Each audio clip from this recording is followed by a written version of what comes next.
This was one of those days. Because when Rory McIlroy walked into Augusta with a chance to do it again, it didn't just feel like another final round. It felt personal. It felt heavy. It felt like every close call, every scar, every Sunday question was quietly following him down those fairways.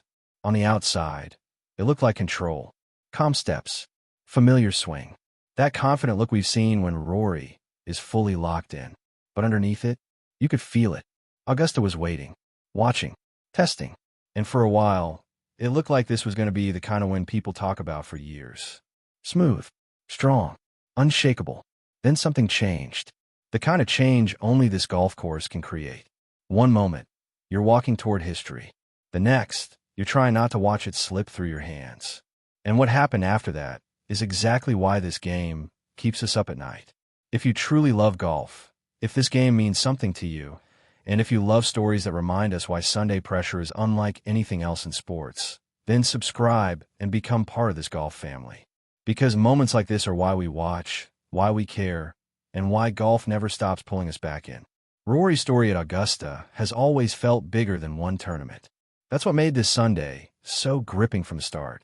Every golf fan knows what Augusta can do. It can make the strongest swing look uncertain. It can turn confidence into caution in a matter of minutes. And when a player carries history into a final round, every shot feels like it means more than just a number on a card. That's what made Rory so fascinating to watch here. He wasn't just trying to win. He was trying to prove that the version of himself standing on that first tee was stronger than the memories behind him, stronger than the noise, stronger than the weight of what people say when greatness is close, but not quite complete. Early on, it looked like he had found that version. The rhythm was there. The tempo looked good. The body language said confidence. Not overhyped confidence. Not reckless confidence. Real control.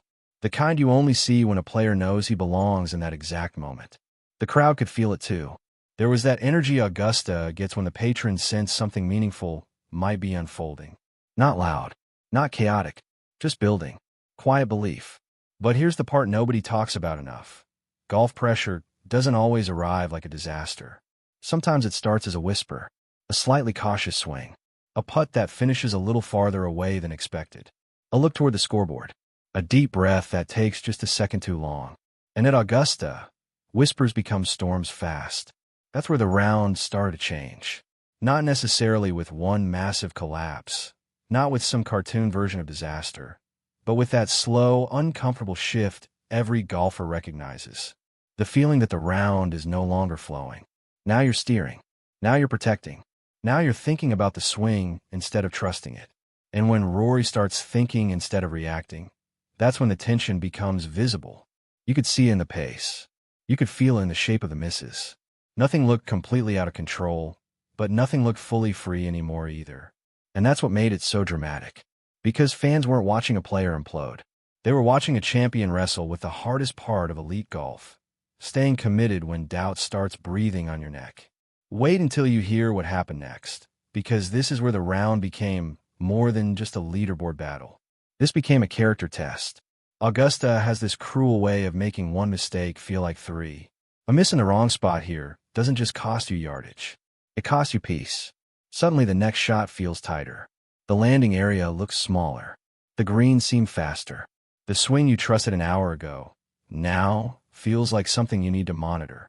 And when that happens on a Sunday, with history on the line, the crowd feels every second of it. That's why this round nearly fell apart. Not because Rory forgot how to play golf. Not because he suddenly lost all his talent.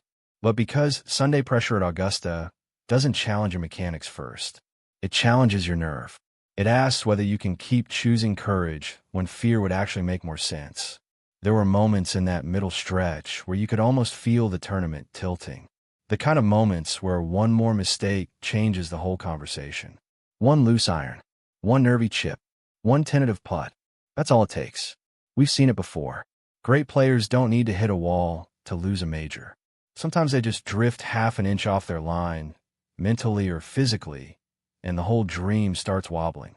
And this is where everything changed. Because instead of trying to force brilliance, Rory started doing something even more impressive. He started surviving. That may not sound glamorous, but golf fans know exactly how hard that is. Anyone can look fearless when everything is clicking. The real test is what you do when the swing feels fragile, the margin feels tiny, and the course starts asking mean questions. Rory didn't suddenly become perfect again. He became stubborn. He stayed in it.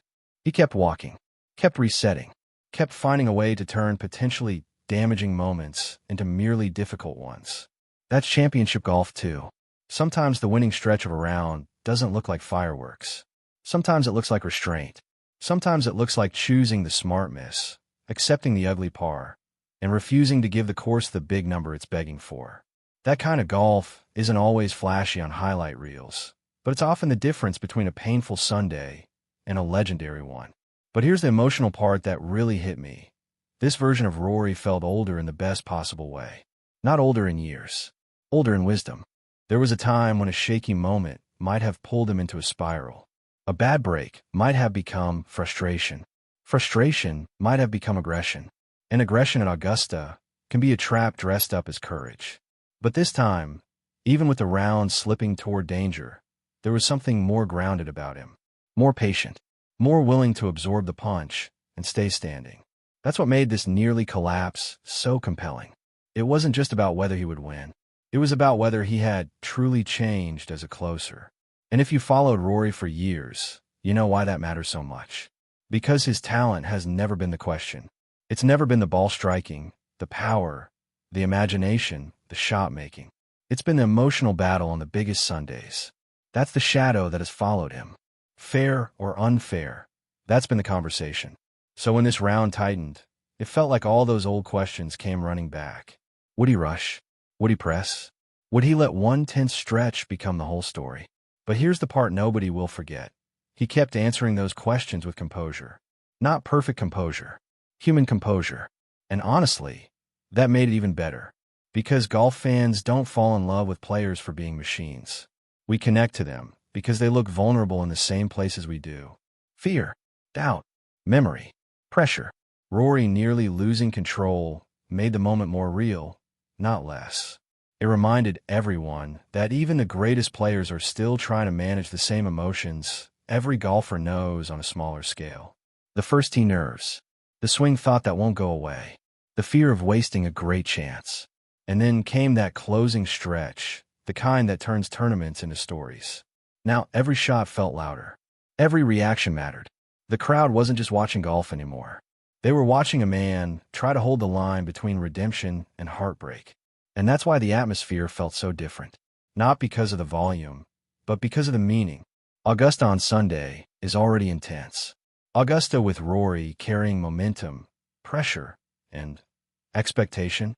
That's something else entirely. You could feel the tension in the pauses. You could feel it in the way the camera would linger a little longer. You could feel in the silence before impact. And when he delivered under that kind of pressure, even after the round nearly slipped, that's when the win started to feel bigger than just another trophy. Because it said something. It said that greatness isn't always clean. Sometimes it's messy. Sometimes it shakes. Sometimes it almost breaks.